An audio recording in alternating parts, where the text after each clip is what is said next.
नमस्कार दोस्तों, स्वागत है आपका अपने चैनल स्टडी यात्रा में। चलिए आज हम लोग एनसीईआरटी सीरीज़ में क्लास 9 का क्वेश्चन देखते हैं और इसके पहले हमने क्लास 6, 7 और 8 का क्वेश्चन करवाया हुआ है। मैंने हिस्ट्री का भी सारा क्वेश्चन करा दिया है और करंट अफेयर के भी मैंने बहुत सारे सेट डाले हुए हैं, तो आप लोग जाके चैनल पे देख सकते हैं। और वीडियो पसंद आए तो प्लीज़ लाइक करिए और मेरे चैनल को सब्सक्राइब करिए। चलिए हम लोग आज पहला क्वेश्चन देखते हैं। देखिए पहला क्वेश्चन है, निम्नलिखित कथनों पर विचार करिए और सत्य कथन का चयन करना है। ठोस का आयतन निश्चित एवं संपीड़ितता नगण्य होती है, सही बात है। रबड़ बैंड एवं स्पंज ठोस के उदाहरण है, ये बात भी सही है। सामान्यतः बल लगाने पर ठोस का आधार बदल जाता है, नहीं, बल लगाने पर ठोस का आधार नहीं बदलता है। इसने सत्य पूछा है तो ऑप्शन बी हो जाएगा, 1 और 2 सत्य है। नेक्स्ट है, गैस द्रव में बदली जा सकती है, कैसे? तो गैस को द्रव में बदल सकते हैं दाब को बढ़ाकर एवं ताप को घटाकर। अगला क्वेश्चन देखते हैं, निम्नलिखित में से गलत को सुमेलित करना है। देखिए वाष्पीकरण जो होता है द्रव से गैस, ऊर्ध्वपतन होता है ठोस से गैस और संगलन होता है ठोस से द्रव, लेकिन निक्षेपण का नहीं होगा ये। देखिए निक्षेपण होता है गैस से ठोस। चलिए अगला क्वेश्चन देखते हैं, निम्न में से कौन विसरण की सही परिभाषा करता है? विसरण की सही परिभाषित करता है, देखिए दो भिन्न पदार्थों का स्वतः मिलना, ये विसरण होता है। अगला क्वेश्चन देखते हैं, गैस का दबाव किसके कारण बनता है? तो गैस का दबाव इकाई क्षेत्रफल पर गैस कणों द्वारा लगे बल के कारण बनता है। नेक्स्ट है, ठोस का सीधे गैस में परिवर्तन कहलाता है ऊर्ध्वपतन। अगला क्वेश्चन है, बारिश के दिनों में कपड़े देर से सूखते हैं, क्यों? आर्द्रता अधिक होने के कारण। अगला क्वेश्चन देखते हैं, निम्नलिखित कथन पर विचार करिए। देखिए पहला है, सतह क्षेत्र बढ़ाने पे वाष्पीकरण की दर घटती है, नहीं। सतह क्षेत्र बढ़ाने पे वाष्पीकरण की दर घटती नहीं है, बढ़ जाती है। दूसरा है, वायु की गति बढ़ने पर वाष्पीकरण की दर बढ़ती है, ये बात सही है। आर्द्रता बढ़ने पे वाष्पीकरण की दर बढ़ती है, नहीं, आर्द्रता बढ़ने पे बढ़ती नहीं है, घट जाती है, तो ये भी गलत हो जाएगा। चलिए देखते हैं क्या है ऑप्शन। इसने पूछा है कौन सा सही है, तो इसमें केवल 2 ही सही था, ऑप्शन बी हो जाएगा। चलिए अगला क्वेश्चन देखते हैं, निम्नलिखित कथन पर विचार करिए और सही कथन का चयन करना है। बर्फ मिले पानी से भरे बर्तन की बाहरी सतह ठंड हो जाती है, सही बात है। वायु में उपस्थित जल वाष्प ठंडी सतह के संपर्क में आकर वाष्प में परिवर्तित हो जाती है, ये गलत है।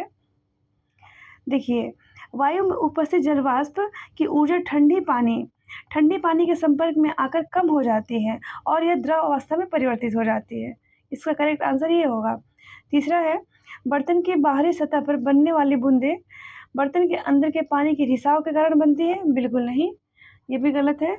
इसने सत्य पूछा है तो केवल 1 सत्य हो जाएगा, ऑप्शन ए। अगला क्वेश्चन देखते हैं, निम्नलिखित कथनों पर विचार करें और सही कथन का चयन करना है। पहला है, संगलन की गुप्त ऊष्मा वह ऊर्जा है जो किसी ठोस को द्रव में परिवर्तित करने में प्रयुक्त होती है, सही बात है। दूसरा है, संगलन की गुप्त ऊष्मा में तापमान परिवर्तन आवश्यक होता है, नहीं, इसमें तापमान परिवर्तन आवश्यक नहीं होता है। दूसरा है, नेक्स्ट है 3 नंबर, 1 केजी ठोस को उसके संलग्न बिंदु पर द्रव में बदलने हेतु आवश्यक ऊष्मा को संलग्न की गुप्त ऊष्मा कहते हैं, ये बात सही है, तो सही हो जाएगा 1 और 3, ऑप्शन ए। अगला क्वेश्चन देखते हैं, निम्नलिखित में से सही को सुमेलित नहीं है, निम्नलिखित में से कौन सही सुमेलित नहीं है? तो देखिए चीनी का जल हो जाएगा, चीनी एवं जल हो जाएगा, विलय होगा चीनी में, ये विलयन है और विलय है, तो विलयन है चीनी और जल है, इसमें चीनी विलय है। आयोडीन एंड अल्कोहल, इसमें आयोडीन होगा। और वात युक्त पेय जैसे कोक में होगा कार्बन डाइऑक्साइड, लेकिन वायु गैस का विलयन में नाइट्रोजन नहीं होगा, ये नाइट्रोजन विलय नहीं विलायक होगा, तो ये गलत है, ऑप्शन डी। अगला क्वेश्चन देखते हैं, नीचे 2 कथन दिए गए हैं जिनमें एक को कथन ए और दूसरे को कथन आर कारण कहा गया है। अभिकथन, पीतल कॉपर एवं जिंक का मिश्रण होता है। कारण, मिश्र धातुओं के विषमांगी मिश्रण होता है। देखिए ये विषमांगी मिश्रण नहीं होता है, ये समांगी मिश्रण होता है, इसलिए ये गलत है। और बाकी पीतल कॉपर एवं जिंक का मिश्रण होता है, ये सही है। तो इस प्रकार से हो जाएगा ए सत्य है और आर असत्य है। चलिए अगला क्वेश्चन देखते हैं। निलंबन के संबंध में सत्य कथन का चयन करना है। देखते हैं सत्य कथन इसमें क्या है। असत्य कथन है, सॉरी इसने असत्य कथन पूछा है। पहला है यह एक विषमांगी मिश्रण है, सही बात है। निलंबित कण प्रकाश की किरण को फैला देते हैं, ये बात भी सही है। निलंबन अस्थायी होता है, नहीं, निलंबन अस्थायी होता है, तो ये इसलिए यही होगा ऑप्शन सी। इसने असत्य पूछा है। बाकी सभी कणों के नीचे बैठने पर निलंबन समाप्त हो जाता है, ये बात सही है। चलिए अगला क्वेश्चन देखते हैं। निम्नलिखित को सुमेलित करिए। पहला है फोम हो जाएगा स्पंज, एरोसोल हो जाएगा कुहासा, जेल हो जाएगा पनीर और इमल्सन हो जाएगा दूध। इस प्रकार से ऑप्शन बी हो जाएगा आंसर। चलिए अगला क्वेश्चन देखते हैं। मोमबत्ती के जलने की प्रक्रिया है, तो ये भौतिक और रासायनिक दोनों परिवर्तन है। नेक्स्ट है अभी तक ज्ञात तत्वों के विषय में निम्न पर विचार करें और सत्य कथन का चयन करना है। पहला है अधिकतर तत्व द्रव है, नहीं, अधिकतर तत्व ठोस होते हैं, द्रव नहीं। दूसरा है पारा एवं फ्लोरीन कमरे के तापमान पर द्रव होते हैं, नहीं, ये गलत है क्योंकि पारा और ये ब्रोमीन कमरे के तापमान पर द्रव होते हैं, ना कि फ्लोरीन। तीसरा है 11 तत्व कमरे के तापमान पर गैस है, ये बात सही है, तो सत्य हो जाएगा केवल 3, ऑप्शन सी। अगला क्वेश्चन देखते हैं। विषमांगी मिश्रण का उदाहरण नहीं है, देखिए इसका उदाहरण नहीं है जल में नमक, इसका उदाहरण नहीं है। बाकी सोडियम क्लोराइड, लोहे की छीलन, नमक और सल्फर और जल और तेल, ये सब है विषमांगी मिश्रण का उदाहरण है। अगला क्वेश्चन है निम्न कथन पर विचार करें और सत्य कथन का चयन करना है। विलयन का वह घटक जो दूसरे घटक को विलयन में मिलाता है उसे विलय कहते हैं, नहीं, उसे विलायक कहते हैं। नेक्स्ट है विलयन का वह घटक जो विलायक में घुला होता है उसे विलय कहते हैं, ये बात सही है, तो सत्य हो जाएगा केवल 2, ऑप्शन 2 हो जाएगा। अगला क्वेश्चन देखते हैं। निम्नलिखित में से कौन विलयन के गुण है। देखिए विलयन यह एक समांगी मिश्रण है, सही बात है। ये अस्थायी होते हैं, सही है। विलयन के कण प्रकाश की किरण को फैला देते हैं, ये गलत है, तो इसमें हो जाएगा ऑप्शन ए, 1 और 2 सत्य है। चलिए अगला क्वेश्चन देखते हैं। ये सुमेलित करना है।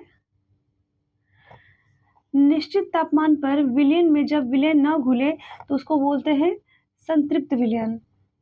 विलेय पदार्थ की मात्रा संतृप्तता से कम हो उसे बोलते हैं असंतृप्त विलयन। विलायक में घुले विलेय पदार्थ की मात्रा विलयन की सांद्रता। इस प्रकार से हमारा ऑप्शन सी होगा 3, 1, 2। अगला क्वेश्चन देखते हैं। निम्न में से कौन टिंडल प्रभाव की घटना प्रदर्शित करता है। ये करता है कोलाइडल विलयन करता है। नेक्स्ट है कोहरे में निम्न में से कौन सा कोलाइडी तंत्र अभिव्यक्त होता है, तो ये होता है गैस में द्रव। अगला क्वेश्चन देखते हैं। कौन सी धातु कमरे के तापमान पे थोड़े अधिक तापमान पर द्रव अवस्था में बदल जाती है। कौन सी धातु कमरे के तापमान से थोड़े अधिक तापमान पर द्रव अवस्था में बदल जाती है, तो गैलियम और सीजियम हो जाएगा। नेक्स्ट क्वेश्चन देखते हैं। तत्व के संबंध में पहला है एंटोनी लॉरेंट लावेजियर ने सर्वप्रथम तत्व शब्द का प्रयोग सन 1661 में किया था, ये गलत है, देखिए क्योंकि ये रॉबर्ट बॉयल ने किया था। नेक्स्ट है रॉबर्ट बॉयल ने तत्व की वैज्ञानिक परिभाषा का प्रयोग में आधार पर प्रतिपादित किया था, नहीं, ये रॉबर्ट बॉयल ने नहीं किया था, ये एंटोनी लावेजियर ने किया था। नेक्स्ट है रॉबर्ट बॉयल के अनुसार तत्व वह पदार्थ है जिसे रासायनिक अभिक्रिया द्वारा और अधिक सरल पदार्थ में विभाजित किया जा सकता है, नहीं, और अधिक सरल पदार्थ में विभाजित नहीं किया जा सकता है। तो इसमें सही पूछा है तो कोई भी सही नहीं होगा, सब गलत है। अगला क्वेश्चन देखते हैं। निम्नलिखित में से कौन बहुपरमाणुक है, तो कौन बहुपरमाणुक है, इसमें हो जाएगा सल्फर। अगला क्वेश्चन है प्राचीन भारतीय परमाणु सिद्धांत के संबंध में निम्नलिखित कथनों पर विचार करिए और सही कथन का चयन करना है। तो देखिए महर्षि कर्नाद के अनुसार पदार्थ का सूक्ष्मतम कण विभाज्य होता है तथा उन्हें पुनः विभाजित किया जा सकता है, ये गलत है, उनके हिसाब से पुनः विभाजित नहीं किया जा सकता है। दूसरा है पकुधा कात्यायन ने कहा कि सूक्ष्म कण सदैव स्वतंत्र अवस्था में पाए जाते हैं और वे विभिन्न पदार्थों का निर्माण नहीं करते हैं। ये बात भी गलत है, क्योंकि पकुधा कात्यायन ने कहा है कि यह कण सामान्य संयुक्त रूप से पाए जाते हैं जो हमें द्रवों के भिन्न-भिन्न रूपों को प्रदान करते हैं। तो इस प्रकार से इसमें कोई सही नहीं है, ऑप्शन डी हो जाएगा। चलिए अगला क्वेश्चन देखते हैं। रासायनिक नियमों के संबंध में निम्नलिखित कथनों पर विचार करिए और सही कथन का चयन करना है। देखिए, पहला है, किसी रासायनिक अभिक्रिया में अभिकारकों और उत्पादों के द्रव्यमान का योग सदैव परिवर्तित होता रहता है। इसे द्रव्यमान संरक्षण का नियम कहते हैं। गलत है, ये परिवर्तित नहीं होता है, ये अपरिवर्तनीय रहता है। दूसरा है, किसी शुद्ध रासायनिक यौगिक में तत्व विभिन्न द्रव्यमान अनुपात में पाए जाते हैं। इसे निश्चित अनुपात का नियमन कहते हैं। ये भी गलत है, ये निश्चित नहीं होता है, ये गलत है, ये विभिन्न नहीं होता है, ये निश्चित होता है। तो सही क्या है? उसमें कोई सही नहीं है, ऑप्शन डी हो जाएगा। अगला क्वेश्चन देखते हैं। निम्नलिखित कथन पर विचार करिए और सही कथन का चयन करना है। पाउश द्वारा प्रतिपादित द्रव्यमान संरक्षण के नियम के अनुसार किसी रासायनिक अभिक्रिया में कुल द्रव्यमान सदैव अपरिवर्तित रहता है। गलत है, क्योंकि ये पाउश के द्वारा नहीं होगा, ये लावाइजियर के द्वारा होगा। दूसरा है, लावाइजियर ने निश्चित अनुपात के नियम के अनुसार किसी शुद्ध रासायनिक यौगिक में तत्व सदैव निश्चित भार अनुपात में उपस्थित होता है। ये बात भी गलत है, क्योंकि ये लावाइजियर का कथन नहीं है, ये पाउश का कथन है। तो सही क्या होगा इसमें? कोई नहीं, ऑप्शन डी। अगला क्वेश्चन देखते हैं। तत्वों के नाम, प्रतीक या मात्रा को स्वीकृति प्रदान करने वाली अंतर्राष्ट्रीय संस्था कौन सी है? तो ये हो जाएगा IUPAC, international union of pure and applied chemistry. Next है, सही सुमेलित नहीं करता है। तो देखिए, कण है और खोज करता है। तो देखिए, इसका हो जाएगा इलेक्ट्रॉन को हो जाएगा J.J. थॉमसन, और इसमें प्रोटॉन को हो जाएगा E. गोल्डस्टीन, न्यूट्रॉन को हो जाएगा चैडविक। तो इसमें सही नहीं सुमेलित है, तो इसके देखिए, इसमें क्रॉस में सुमेलित हो रहा है, इसलिए हो जाएगा सी, केवल एक ही सुमेलित है। चलिए अगला देखते हैं। किसी परमाणु का K और L कोष भरा है तो उसमें कुल इलेक्ट्रॉनों की संख्या होगी, कितनी होगी? 10 होगी। नेक्स्ट है, परमाणु जिनमें प्रोटॉनों की संख्या समान परंतु न्यूट्रॉनों की संख्या भिन्न भिन्न रहती है, क्या कहलाते हैं? तो ये कहलाते हैं समस्थानिक। अगला क्वेश्चन देखते हैं। निम्नलिखित को सही सुमेलित करना है। समस्थानिक है, उसका अनुप्रयोग है। यूरेनियम होगा परमाणु भट्टी में ईंधन के रूप में, कोबाल्ट कैंसर के उपचार में, आयोडीन होगा घेघा रोग के इलाज में। इस प्रकार से हो जाएगा सभी 1, 2, 3 तीनों सही है। देखिए अगला क्वेश्चन है, किनाल रे है, क्या है ये? तो ये धनावेशित विकिरण है। नेक्स्ट है, रदरफोर्ड के परमाणु मॉडल में किसका प्रयोग किया गया है? तो तेज गति से चल रहे अल्फा कणों का प्रयोग किया गया है। चलिए अगला क्वेश्चन देखते हैं।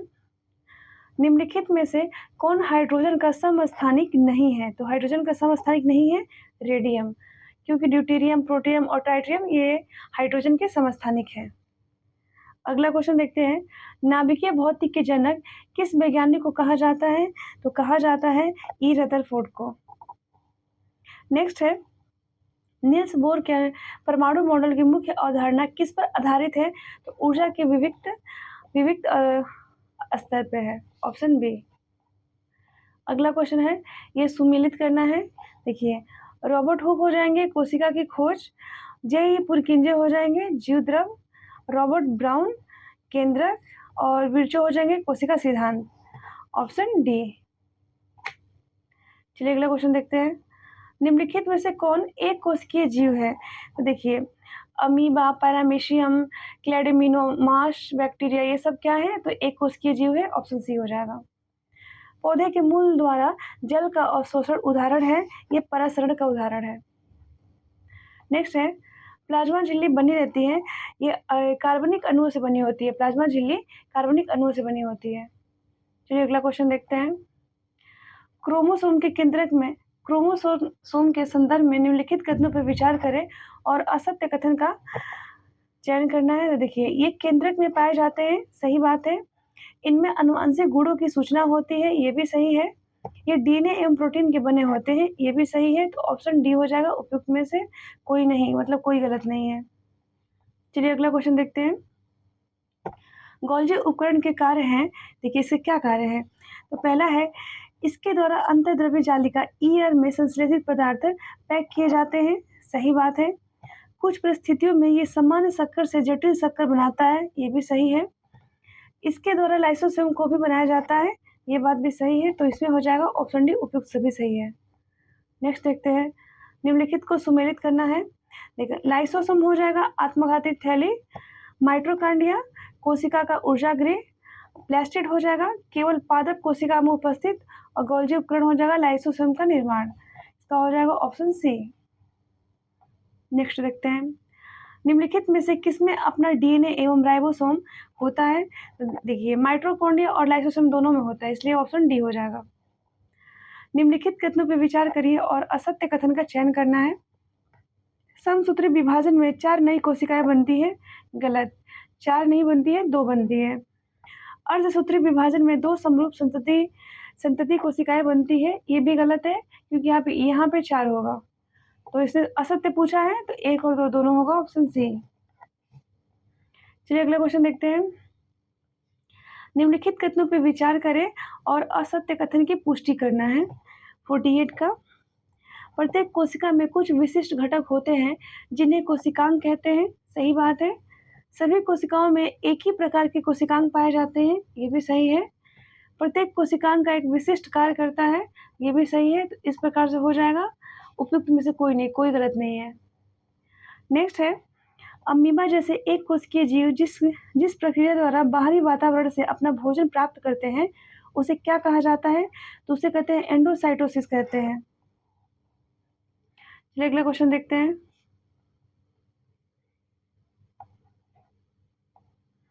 देखिए 50 नंबर क्वेश्चन है, निम्नलिखित कथनों पर विचार करिए और सही कथन का चयन करना है। सही कथन देखते हैं इसमें, पादप कोशिका भित्ति मुख्यतः प्रोटीन की बनी होती है। नहीं, ये प्रोटीन की नहीं, ये सेलुलोज की बनी होती है। दूसरा, जीव द्रव कुंचन में कोशिका आकार बढ़ जाता है। नहीं, कोशिका का आकार घटता है। सेलुलोज पौधों को संरचनात्मक दृढ़ता प्रदान करता है, ये बात सही है। तो सत्य कथन हो जाएगा, ऑप्शन सी, केवल 3 सही है।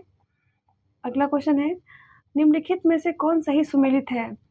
देखिए, अंतर्विष्टि विभोजयत्य ये पौधों में पर्शसंधिया के पास होते हैं, एक यही सही है। तो हो जाएगा ऑप्शन ए, केवल 1 सही है, 2 नंबर। और शीर्षस्थ विभोजयत्य हो जाएगा जड़ों एवं तनों की वृद्धि वाले भाग पर, और पार्श्व विभोजयत्य हो जाएगा तनों की परिधि या मूल वृद्धि। चलिए अगला क्वेश्चन देखते हैं, विशिष्ट कार्य हेतु अस्थायी रूप से आकार लेने वाला क्रिया कहलाती है, ये क्या कहलाती है। ये विभेदीकरण कहलाती है। नेक्स्ट है, निम्न में से कौन सरल अस्थायी उत्तक के उदाहरण है। देखिए, इसमें से हो जाएगा पेरेकाइमा, क्लोरेकाइमा, उसके बाद ये हो जाएगा कोलेकाइमा और एरिकिकाइमा। ऑप्शन सी हो जाएगा 1, 2, 3, 6। नेक्स्ट देखते हैं, निम्न कथनों में कौन सा सत्य कथन की पहचान करना है। पहला देखते हैं, वाष्पोत्सर्जन की क्रिया स्टोमेटा द्वारा होती है। सही बात है। जाइलम केवल जल का ऊर्ध्वाधर संवहन करता है। नहीं, केवल जल का नहीं करता है, ये जल एवं खनिज लवण का भी करता है। नेक्स्ट है, फ्लोएम खनिज लवण एवं भोजन को पौधे के विभिन्न भागों तक पहुंचाता है। नहीं, देखिए ये क्या बोलते हैं, ये गलत है। इसने क्या सत्य कथन पूछा है, तो केवल एक ही सत्य है। चलिए आगे देखते हैं, निम्नलिखित में से सही को सुमेलित करना, सही सुमेलित करना है। देखते हैं इसमें, पहला हो जाएगा क्लोरेकाइमा प्रकाश संश्लेषण की क्रिया, कोलिनकाइमा पौधे में लचीलापन, और स्क्रिलेकाइमा पौधा कठोर एवं मजबूत। तो इसे हो जाएगा सही सुमेलित है, ऑप्शन डी हो जाएगा। अगला क्वेश्चन देखते हैं, मानव हृदय की पेशी कोशिकाएं कैसी होती हैं। तो बेलनाकार, सांख्यिक एवं एक केंद्रीय होती है। चलिए अगला क्वेश्चन देखते हैं, उत्तक के संबंध में सत्य कथन का चयन करना है। चलिए देखते हैं, पहला, ये कोशिका का एक विशिष्ट समूह होता है। सही बात है। रक्त फ्लोएम एवं राइबोसोम उत्तक का उदाहरण है। नहीं, राइबोसोम नहीं होगा। रक्त फ्लोएम एवं पेशी उत्तक के उदाहरण है। तो इसमें से सत्य हो जाएगा केवल 1, ऑप्शन ए। अगला क्वेश्चन है, पौधों में सहारा प्रदान करने वाले उत्तक प्राय बने होते हैं, मृत कोशिकाओं से बने होते हैं। नेक्स्ट है, पौधों को लचीलापन एवं यांत्रिक सहायता प्रदान करता है, कॉलिनकाइमा। नारियल का रेशे युक्त छिलका बना होता है, ये स्क्लेरेकाइमा का बना होता है। अस्थियों को मांसपेशी से जोड़ने वाले ऊतक कहलाते हैं, ये कंडरा ऊतक कहलाते हैं। नेक्स्ट है, अस्थि कोशिकाएं जिस कठोर अधात्री में धसी होती है वह बनी होती है कैल्शियम एवं फास्फोरस की बनी होती है। अगला क्वेश्चन देखते हैं, पेशी ऊतक के विषय में सही कथन बताना है।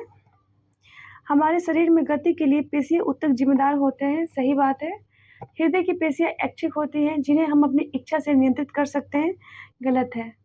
ये हृदय की पेशी नहीं होती है, हाथ पैर की पेशियां ऐच्छिक होती है जिसे अपनी इच्छा से हम नियंत्रित कर सकते हैं। तीसरा है, रेखिक पेशी केवल आहार नली में पाई जाती है, गलत है। ये हाथ पैर और कंकाल में पाई जाती है, इसलिए इसने गलत होगा। सही पूछा है तो केवल एक ही हो जाएगा, ऑप्शन 1। चलिए अगला क्वेश्चन देखते हैं, तंत्रिका ऊतक के संबंध में निम्नलिखित कथन पर विचार करिए और सही कथन का चयन करना है। तंत्रिका ऊतक की कोशिकाओं को न्यूरॉन कहा जाता है, सही है।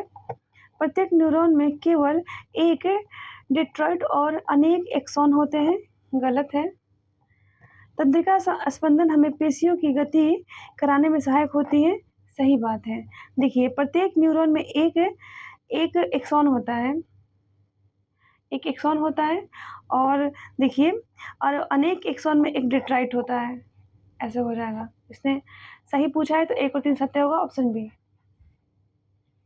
चलिए अगला क्वेश्चन देखते हैं, दूरी समय ग्राफ का प्रयोग किसे ज्ञात करने के लिए किया जाता है? ये चाल ज्ञात करने के लिए किया जाता है। अगला क्वेश्चन देखते हैं,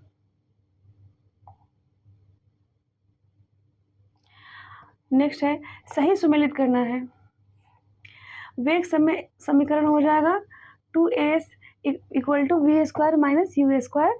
समय स्थिति समीकरण v equal to u plus a t, और वेग स्थिति समीकरण हो जाएगा s equal to u t plus 1/2 a2 square हो जाएगा। उपयुक्त में से कोई नहीं। अगला क्वेश्चन देखते हैं, 1 मिनट।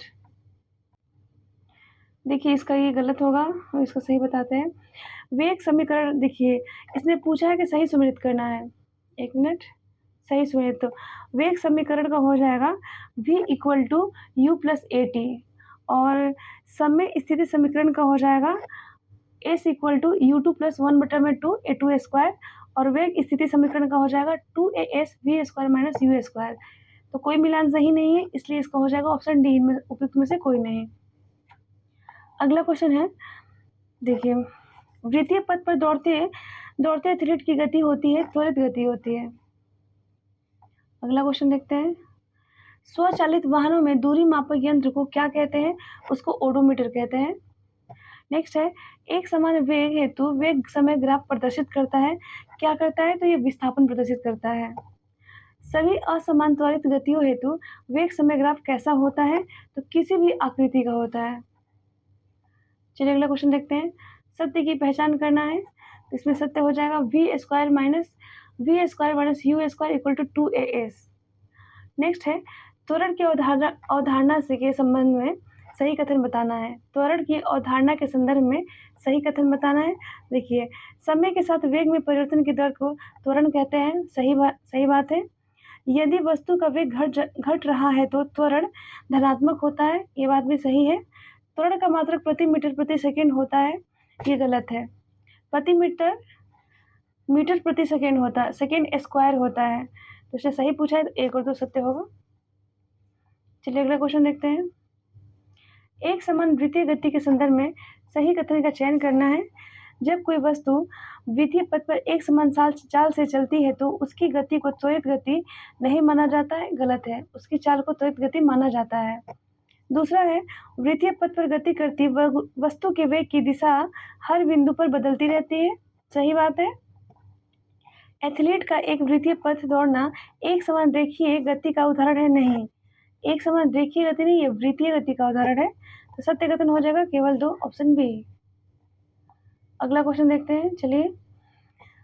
अभिकथन है, भारी वस्तुओं का जड़त्व कम होता है, गलत है। क्योंकि भारी वस्तु का जड़त्व अधिक होता है। किसी वस्तु का द्रव्यमान उसके जड़त्व की माप है, ये बात सही है। तो इसमें हो जाएगा ए गलत है और आर सही है, ऑप्शन डी। चलिए अगला क्वेश्चन देखते हैं। तीक्ष्ण मोड़ पर मोटरसाइकिल में बैठा व्यक्ति एक ओर झुक जाता है, क्यों? क्योंकि जड़त्व के कारण। नेक्स्ट है, क्षेत्र रक्षक तेज गति से आ रही गेंद को लपकते समय हाथ पीछे खींचता है, क्यों? क्योंकि संवेग परिवर्तन के दर को घटाने के लिए। अगला क्वेश्चन देखते हैं, निम्नलिखित में से कौन सा सही सुमेलित है? पहला है, गति का नियम हो जाएगा बल की परिभाषा। संवेग हो जाएगा वेग और द्रव्यमान का गुणनफल। गति का द्वितीय नियम हो जाएगा बल का परिणाम, और गति का तृतीय नियम हो जाएगा क्रिया प्रतिक्रिया का बल। ऑप्शन बी हो जाएगा। अगला क्वेश्चन देखते हैं। 5 किलोग्राम द्रव्यमान की वस्तु पर 2 सेकंड के लिए एक बल कार्य करता है जो वस्तु के वेग को 3 मीटर प्रति सेकंड से बढ़ाकर 7 मीटर प्रति सेकंड कर देता है। बल का मान क्या होगा? तो देखिए, इसका मान होगा 10 न्यूटन। नेक्स्ट है, वस्तु का वह गुण जिससे वह अपनी अवस्था परिवर्तन का विरोध करता है, क्या कहलाता है? वो कहलाता है जड़त्व। अगला क्वेश्चन है, गति के द्वितीय नियम के संदर्भ में निम्न कथनों पर विचार करें और असत्य कथन का चयन करना है। देखिए, बल मापने की विधि प्राप्त होती है, सही बात है।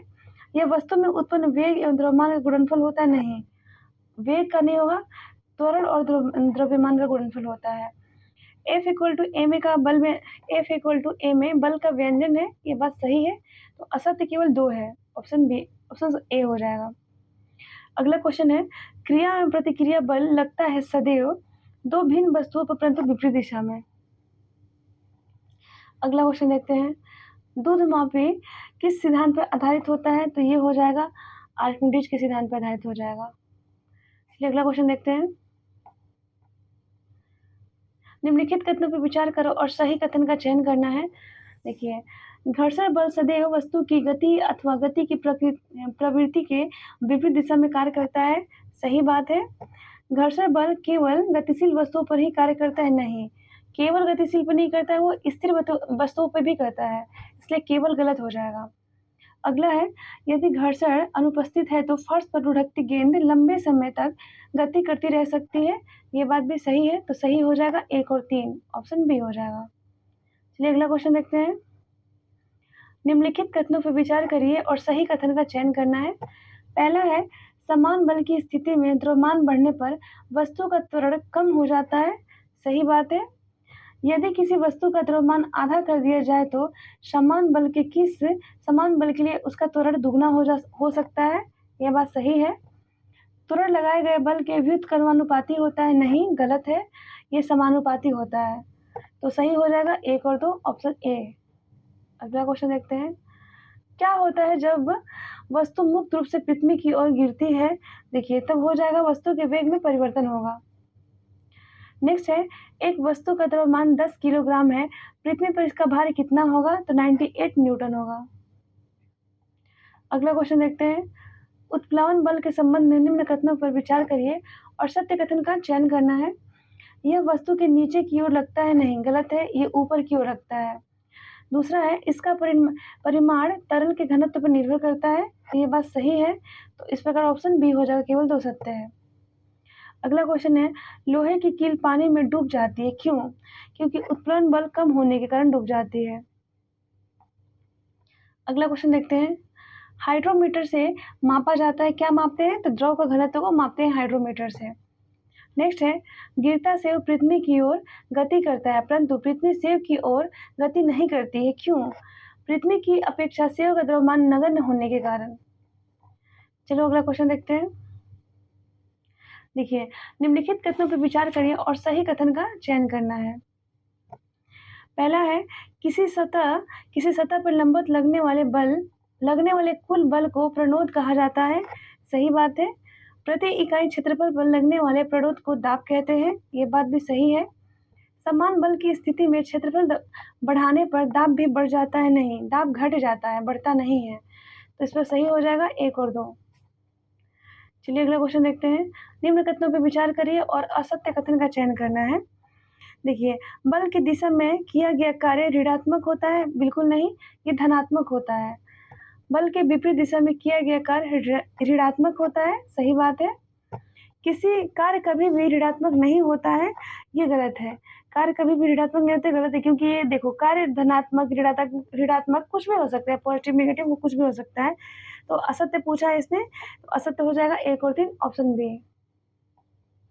अगला क्वेश्चन है, सही सुमेलित करिए। देखिए, कार्य हो जाएगा बल एवं विस्थापन का गुणनफल, गतिज ऊर्जा वस्तु में गति के कारण संचरित ऊर्जा, और स्थितिज ऊर्जा हो जाएगा विन्यास में परिवर्तन के कारण प्राप्त, और शक्ति हो जाएगा ऊर्जा रूपांतरण की दर, ऑप्शन ए हो जाएगा। चलिए अगला क्वेश्चन देखते हैं। ऊर्जा संरक्षण के संबंध में निम्न कथनों पर विचार करें और सत्य कथन का चयन करना है। देखिए, इसके अनुसार ऊर्जा का केवल एक रूप से दूसरे रूप में रूपांतरण हो सकता है, सही बात है। रूपांतरण के पश्चात कुल ऊर्जा सदैव अचल रहती है, यह बात भी सही है। ऊर्जा उत्पन्न की जा सकती है परंतु विनाश संभव नहीं है, ये बात गलत है, क्योंकि ऊर्जा का ना ही उत्पन्न किया जा सकता है और ना ही उसका विनाश किया जा सकता है। तो सत्य पूछा है तो 1 और 2 ही सत्य होगा, ऑप्शन सी।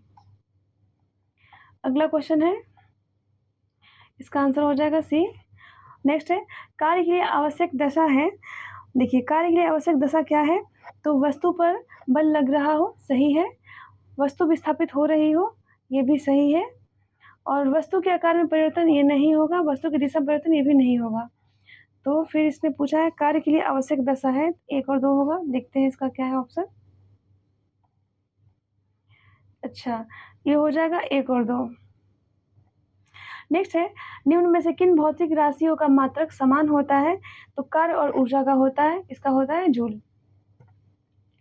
ऊर्जा संरक्षण के नियम को प्रयोगात्मक रूप से किसने सत्यापित किया है? तो जेम्स प्रेस्कॉट जूल ने किया है। अगला क्वेश्चन देखते हैं, गुरुत्वीय बल द्वारा किए गए कार्य के संबंध में सत्य कथन का चयन करना है। देखिए, यह वस्तु के द्रव्यमान पर निर्भर करता है, सही बात है। यह ऊर्ध्वाधर ऊंचाई पर निर्भर करता है, ये भी सही है। यह ऊर्ध्वाधर ऊंचाई एवं वस्तु द्वारा तय किए गए रास्तों पर निर्भर करता है, ये गलत है। इसने सही पूछा है तो सही हो जाएगा 1 और 2, ऑप्शन बी। अगला क्वेश्चन देखते हैं, निम्नलिखित कथनों पर विचार करिए और सही कथन का चयन करना है। पहला है, किसी वस्तु की गतिज ऊर्जा तथा स्थिर ऊर्जा का योग उसकी कुल यांत्रिक ऊर्जा कहलाता है, सही बात है। मुक्त रूप से गिरती वस्तु के नीचे आते समय स्थिर ऊर्जा घटती तथा गतिज ऊर्जा बढ़ती है, ये बात सही है। यांत्रिक ऊर्जा केवल गतिशील वस्तुओं में पाई जाती है, गलत है। यांत्रिक ऊर्जा गतिशील वस्तु और स्थितिज वस्तु दोनों में पाई जाती है, इसलिए गलत है। तो इसने सही होगा 1 और 2, ऑप्शन बी। अगला क्वेश्चन है, निम्नलिखित कथनों पर विचार करिए और सही कथन का चयन करना है। विद्युत बल में विद्युत ऊर्जा का रूपांतरण प्रकाश तथा उष्मीय ऊर्जा दोनों में होता है, सही बात है। सौर सेल और सौर ऊर्जा को सीधे विद्युत ऊर्जा में परिवर्तित करता है, सही बात है। सौर सेल सौर ऊर्जा को सीधे विद्युत ऊर्जा में परिवर्तित करता है। नेक्स्ट है, उष्मीय विद्युत संयंत्र में रासायनिक ऊर्जा का सीधा रूपांतरण प्रकाश ऊर्जा में होता है, गलत है। देखिए, उष्मीय विद्युत संयंत्र का रासायनिक उष्मीय ऊर्जा, पहले रासायनिक उष्मीय ऊर्जा बनता है, फिर यांत्रिक बनता है, फिर विद्युत ऊर्जा बनता है। तो इस प्रकार ये गलत है, तो सही पूछा है तो सही हो जाएगा 1 और 2, ऑप्शन सी हो जाएगा। अगला क्वेश्चन देखते हैं। देखिए, कथन और कारण है। पहला है, ध्वनि तरंगे अनुप्रस्थ तरंगे होती है, गलत है। ध्वनि तरंगे अनुदैर्ध्य तरंगे होती है। दूसरा है, इसके माध्यम के कण स्थान परिवर्तन नहीं करते बल्कि विरामावस्था से आगे पीछे दोलन करते हैं, ये बात सही है, तो सत्य हो जाएगा। ए असत्य है, आर सत्य, ऑप्शन डी। चलिए अगला क्वेश्चन देखते हैं। निम्नलिखित में से असत्य कथन का पहचान करना है। असत्य देखते हैं। पहला है, एकल आवृत्ति की ध्वनि को स्वर कहते हैं, सही बात है। अनेक आवृत्तियों वाली मिश्र ध्वनि को टोन कहते हैं, यह बात भी सही है, तो ऑप्शन सी हो जाएगा, दोनों सही है। अगला क्वेश्चन है, सही सुमेलित नहीं है। निम्नलिखित में से सही सुमेलित नहीं है, बताना है। देखो, आसुत जल हो जाएगा 1498, फ्लिंट कांच हो जाएगा, ये गलत है। इसका हो जाएगा 3980 ध्वनि की 40 की, और वायु का हो जाएगा 346, लोहा का 5950। तो इसमें सुमेलित नहीं था, तो बी नहीं है। चलिए अगला क्वेश्चन देखते हैं। कंसर्ट हॉल सिनेमा हॉल की छतें वक्राकार क्यों बनाई जाती है? तो देखिए ध्वनि हॉल के सभी भागों तक पहुँच सके, ध्वनि हॉल के सभी भागों तक पहुँच सके इसलिए। 1 मिनट। अगला क्वेश्चन देखते हैं। निम्नलिखित में से कौन 25 किलोहर्ट्ज़ की तक की ध्वनि सुन सकता है? तो ये हो जाएगा कुत्ते और 5 वर्ष से कम आयु के बच्चा दोनों। अगला क्वेश्चन देखते हैं। निम्नलिखित कथनों पर विचार करिए और सत्य कथन का चयन करना है। देखिए डॉल्फिन एवं पोर्पोइज पराध्वनि उत्पन्न करते हैं, सही बात है। राइनोसिरस 5 हर्ट्ज़ तक की आवृत्ति का प्रयोग करते हैं, ये भी सही है। व्हेल तथा हाथी असरा ध्वनियाँ उत्पन्न करते हैं, ये बात भी सही है, तो सत्य हो जाएगा उपयुक्त सभी, ऑप्शन डी। अगला क्वेश्चन है। श्रवण सहायक युक्ति के संबंध में निम्नलिखित कथनों पर विचार करिए और सत्य कथन का चयन करना है। पहला है, इसमें एक माइक्रोफोन एवं एम्पलीफायर व स्पीकर होता है, सही बात है। एम्पलीफायर ध्वनि तरंग को विद्युत संकेत में बदल देता है, गलत है, क्योंकि ये काम एम्पलीफायर का नहीं है, ये माइक्रोफोन का है। और माइक्रोफोन विद्युत संकेत को परिवर्तित कर देता है, ये गलत है। एम्पलीफायर का कार्य है ये विद्युत संकेतों को परिवर्तित करना, तो इसने सही पूछा है, तो सही हो जाएगा केवल एक, ऑप्शन बी। अगला क्वेश्चन देखते हैं। निम्नलिखित में से किसमें पराध्वनि का प्रयोग किया जाता है? देखिए इसमें किया जाता है धातु के ब्लॉक में दरारों एवं अन्य दोषों का पता लगाने के लिए, और देखिए ईसीजी में भी किया जाता है और ट्यूमर का पता लगाने में भी किया जाता है, लेकिन पित्ताशय की पत्थरी को बारीक कणों में तोड़ने के लिए नहीं किया जाता है, इसके पता लगाने के लिए किया जाता है, ना कि तोड़ने के लिए। ऑप्शन सी हो जाएगा 1, 2, 3। अगला क्वेश्चन देखते हैं। ध्वनि तरंग के संबंध में निम्न कथनों पर विचार करिए और सत्य कथन का चयन करना है। यह माध्यम के कणों की गति के द्वारा अभिलक्षित होती है, सही बात है। ये यांत्रिक तरंगे हैं, ये बात भी सही है। ये विद्युत चुम्बकीय तरंगे हैं, नहीं, गलत है, ये यांत्रिक तरंगे हैं, ना कि विद्युत चुम्बकीय तरंगे हैं, तो सत्य कथन हो जाएगा, ऑप्शन ए हो जाएगा, 1 और 2। अगला क्वेश्चन है। ध्वनि के संबंध में कितने कथन सत्य है? चलिए देखते हैं। पहला है,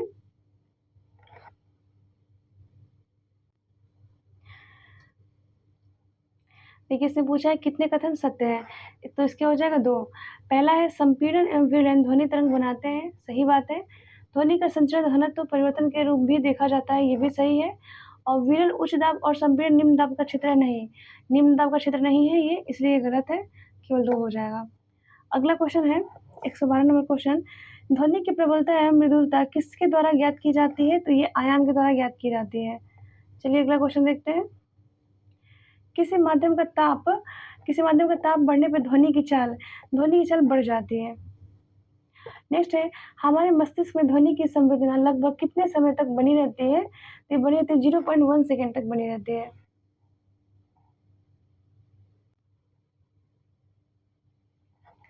स्पष्ट प्रतिध्वनि सुनने हेतु अवरोध एवं स्रोत के बीच न्यूनतम दूरी कितनी होनी चाहिए? तो 17.2 मीटर।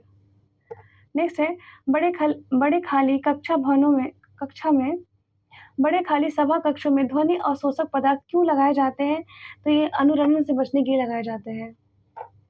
अगला क्वेश्चन है, तरंग के अभिलक्षणों के संदर्भ में सही कथन का चयन करना है। तो देखिए, एकांक समय में होने वाले दोलन को कुल संख्या को आवृत्ति कहते हैं, सही बात है।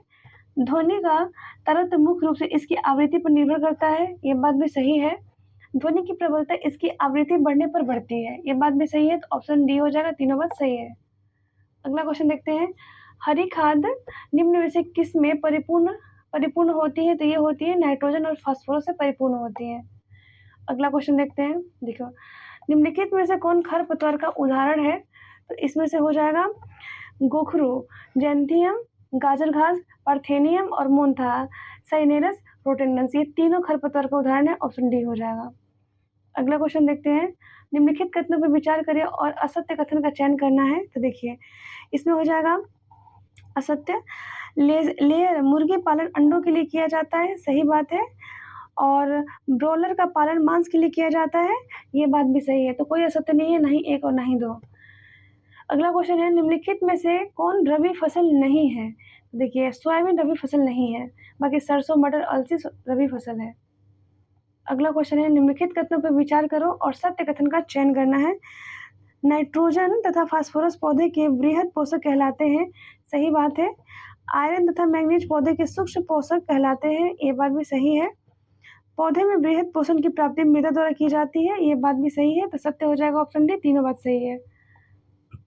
खाद के संदर्भ में निम्न कथनों पर विचार करिए और असत्य कथन का चयन करना है। देखिए, यह मिट्टी को पोषक तथा कार्बनिक पदार्थों से परिपूर्ण करता है, सही बात है। इसमें मौजूद कार्बनिक पदार्थ मिट्टी की संरचना में सुधार करते हैं, ये बात भी सही है। कार्बनिक पदार्थ चिकनी मिट्टी से अधिक पानी को निकालने में सहायता करते हैं, ये बात भी सही है, तो असत्य क्या हो जाएगा, इनमें से कोई नहीं, ऑप्शन डी। उर्वरक के संबंध में निम्न कथनों पर विचार करिए और असत्य कथन का चयन करना है। पहला है, ये नाइट्रोजन, फास्फोरस एवं पोटेशियम प्रदान करते हैं, सही बात है। इनके द्वारा पौधे की अच्छी कायिक वृद्धि होती है, सही है। इसके द्वारा अधिक उत्पादन कम समय में प्राप्त हो सकता है, ये बात भी सही है, तो कोई असत्य नहीं है, ऑप्शन डी। अगला क्वेश्चन है, देखिए, मेरी कल्चर निम्न में से किसके संवर्धन से जुड़ा हुआ है, तो ये मछली के संवर्धन से जुड़ा हुआ है। चलिए दोस्तों, ये हमारा 125 क्वेश्चन कंप्लीट होता है। क्लास 9 का इतना ही क्वेश्चन था। मिलते हैं आप लोगों से क्लास 10th के क्वेश्चन के साथ। तब तक आप लोग वीडियो देखिए, वीडियो पसंद आए तो लाइक करिए, प्लीज़ चैनल को सब्सक्राइब करिए। और मेरे से कोई मिस्टेक हुआ होगा, मेरे बोलने में कोई गलती हुई होगी, तो उसके लिए हम क्षमा प्रार्थी हैं, माफ़ करिए। बाकी हम सुधार कर रहे हैं और अगली बार से इससे भी अच्छे तरीके से सारी चीज़ें आपको बताई जाएँगी। धन्यवाद। मिलते हैं आप लोगों से नेक्स्ट वीडियो में।